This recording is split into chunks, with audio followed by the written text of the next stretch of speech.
And she's not out here in this enclosure. This is, like I said, just a bachelor.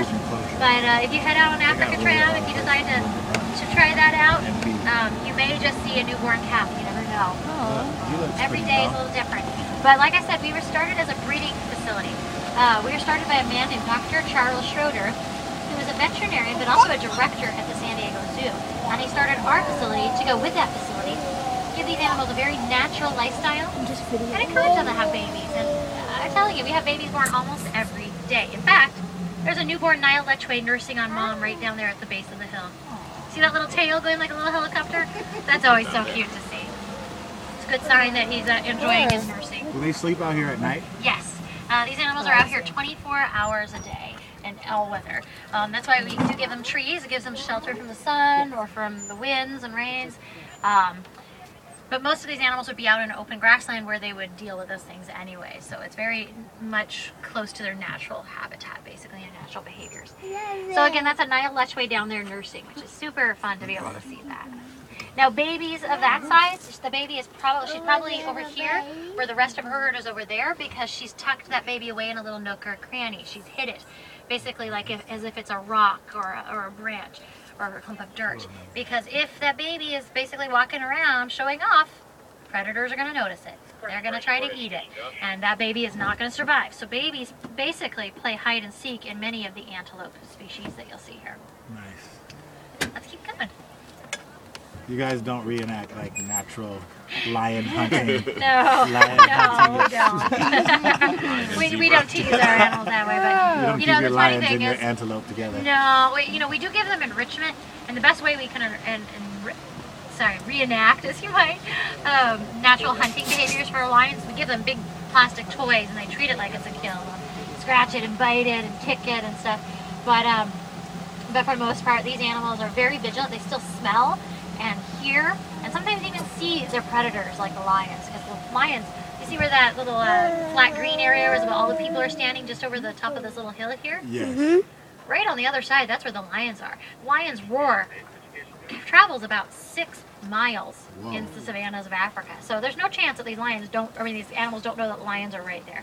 They know. Plus the wind, the prevailing wind comes from that direction towards this direction. So they smell them. Exactly. Blows that scent right out here. So even though we don't enact it, we don't put that kind of stress on them, we definitely do give them stimulation of knowing there's a predator nearby. That's what I was thinking. This building that we're seeing here, it's called a boma. It's a Swahili word, boma, and it means animal enclosure.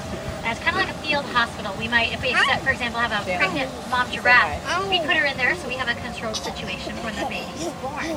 We might do quarantines in there too. Or if an animal's just not feeling well, we might put it in there so its activity level is lower.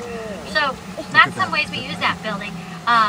And we're going to go ahead on this side of this boma. We've just said goodbye to Africa. We're now saying hello, Asia. So welcome to our Asian field exhibits, everyone.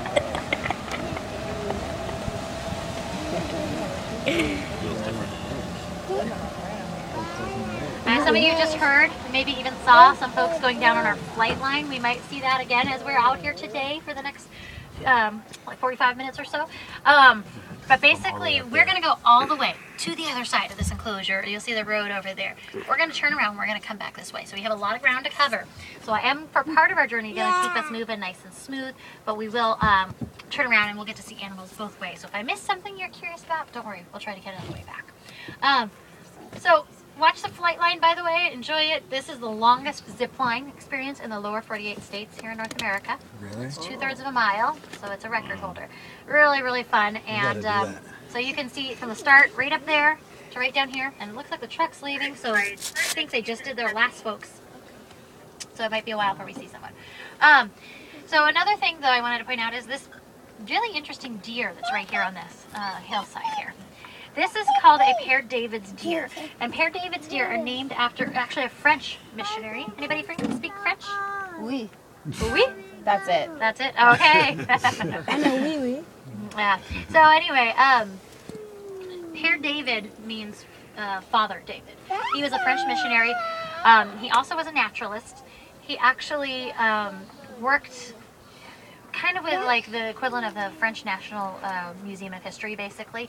And when China first opens its doors to Westerners coming to visit back in about like 1880s or so, he was one of the first men to go out there and investigate. In fact, he was the first man to bring back stories of the panda bear, for one thing.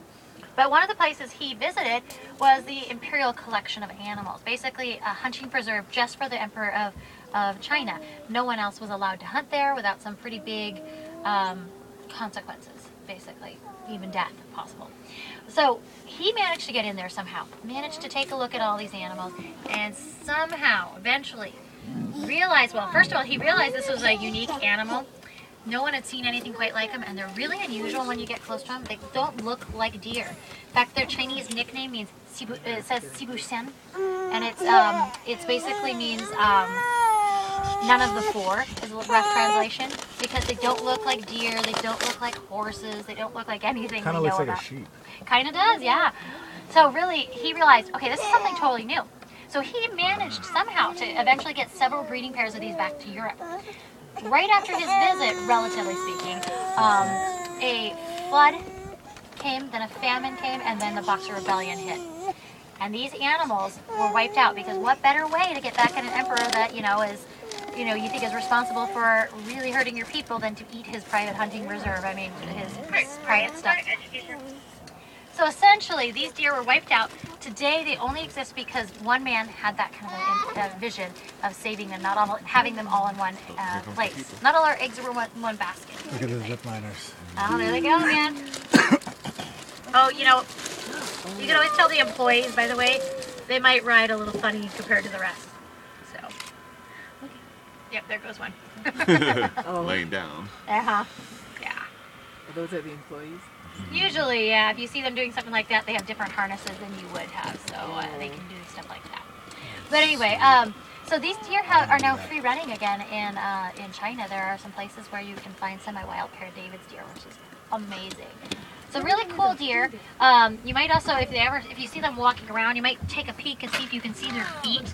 They are swamp deer. They love wet areas, so they have these really unusual feet that spread out.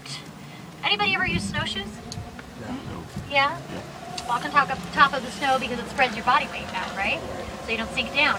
And any ladies who've worn high heels out to a wedding or something that's outdoors, you realize why you don't want to do that, right? A little tight, like your body weight just on one point sinks down in the mud. So if you're a deer like this one, you don't want those little tiny feet. You want feet that are spread out like this, then it works like the snowshoes. Helps you stay on top of the mud. So those again are called splayed hooves.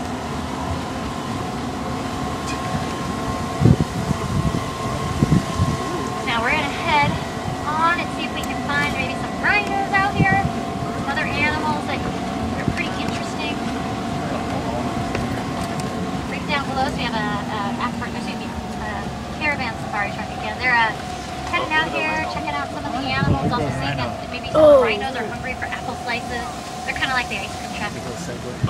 But check out that view. How gorgeous is that? Cool. I gotta take a shot here. Can I Sure. Actually, we do need to stay on board for the time being, but well, if you want to, you can actually. Just don't go past this green cone here. Just make sure you're not going to go anywhere where it's going to erode or slip out from under you. So this animal right here is the greater one-horned Asian rhino, formerly known as the Indian rhino. So if you've heard of Indian rhinos before, it's the same species. Only the difference is they're not just found in India. They're found in Pakistan and Nepal. So it really is kind of helping spread the word about where they need help, as well as avoid political problems, basically. So these rhinos were so endangered that in about the 1900, there was only 100 of them left in the world's population. Let's see if maybe she's... Oh, that's awesome. Asha, Kaya, are you hungry? She may not be, but let me try.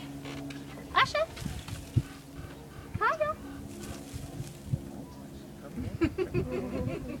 Oh, I think she's decided to head downhill. Oh, sees the ice cream truck. Yeah. Well, you know what? She doesn't see it. Oh, she She can only see about 25 feet. Oh, really? Yeah. So that's why I was making noise. Because I'm making noise that she knows what it means. my voice and this to combine. If she hears a noise she doesn't know, she'd be alert, she'd be worried. That's why it's always good when you're around rhinos to keep very soft, mellow voices because it's more soothing. But anyways, she's she's heading down, I guess, for a little apple slices because she can hear probably the animals eating, maybe even the apple slices in the bucket. So, anyways, this rhino species was down to 100 individuals in 1900. Very low populations, 1900 only about 100 of them. You want some food? Today, their numbers are around 2,800, and again, most of those are in India. The coolest thing, though, I think, is that India really wants to save their natural resources. They are working hard to save these national treasures for themselves. And so they have actually made a pledge to be part of something we're calling an Indian Rhino 2020. And it's basically that they want to have nearly double the rhino population of this species by the year 2020. They want to have over 4,000 of these rhinos. And the good news, we have already had births in the wild from the results of this program. Plus, here at the safari park, I don't know if you noticed, there is one little baby on the other side of Mom. She was at the food trough earlier. Her name is Charlize, and then there's Alta, her mom. Charlize is the first-time daughter of that mom who's on loan to us for breeding from the Bronx Zoo in New York. So, Bronx. but anyway, yeah, so she's in New York because she's got land. You don't mess with that. So, coming back to the rhinos down here, though, we not only have that baby who's almost a year old, one of our rolling safari tours, but we don't only have a baby who's almost a year old, we have a baby who's almost 2 weeks old. Oh, wow. Very, very young baby. Her, I haven't even heard the name on her yet, but she is so sensitive right now because she's a tiny little vulnerable baby that it's too cold for her right now in this area. So what we do is, you see that building way across the way? Way over there, you might see a little metal gate. That's another boma. And when we have the baby rhinos born, we usually separate mom and there. So if we need to step in and help out, we can. We can have a controlled situation. And we did end up needing to because mom's not producing enough milk. So in addition to having her in a nice heated indoor area, basically over there with nice big heaters, she's also being bottle fed 5 times a day by our keepers. By the way, how much do you think is in a rhino bottle? How much? 5 gallons. It actually looks like a gallon jug, basically. It's pretty similar to that. And that's how much she's getting 5 times a day from us, plus whatever mom can produce. So they get 5 gallons a day. Well, let's keep going, see who else we can find around here. Now, as I do move forward, though, do you guys want to take an attempt? Tell me what you think that this rhino's skin reminds you of, or what it looks like. How would you describe it? Armor. Like an elephant. Elephant, Leather? I heard armor. What was that? Leather? Leathery, yeah. All good descriptions. Sometimes people call them the armadillo rhinos because they look so much like that, you know? Oh, yeah. But that's not like an armadillo. Armadillo is actually bone plates underneath it. This is just folded skin. I was about to say, is that folded? Yeah, it's just extra skin and it folds as it goes down their body in specific places. And there's a good reason for that. I don't know if you can really tell, but as you watch the rhinos at the food trough back there eating, you can see their top lip moving around like a finger. They use that to pull food into their mouth. They're what we call a browser. They'll eat food that's high and low and everything in between. But they also, because they have a big mouth used that way, they also have developed these teeth. African rhinos have no front teeth, but our Asiatic rhinos, this particular species, have 2 big slashing tusks in the bottom jaw. Their top teeth are more like, in the front, are more like plates. They're just really flat. And those tusks, they're not for food. They're for protection to maybe hold on to land that will get you food, or protection against predators. It's one of those things. More often, What preys against rhinos? very little. Very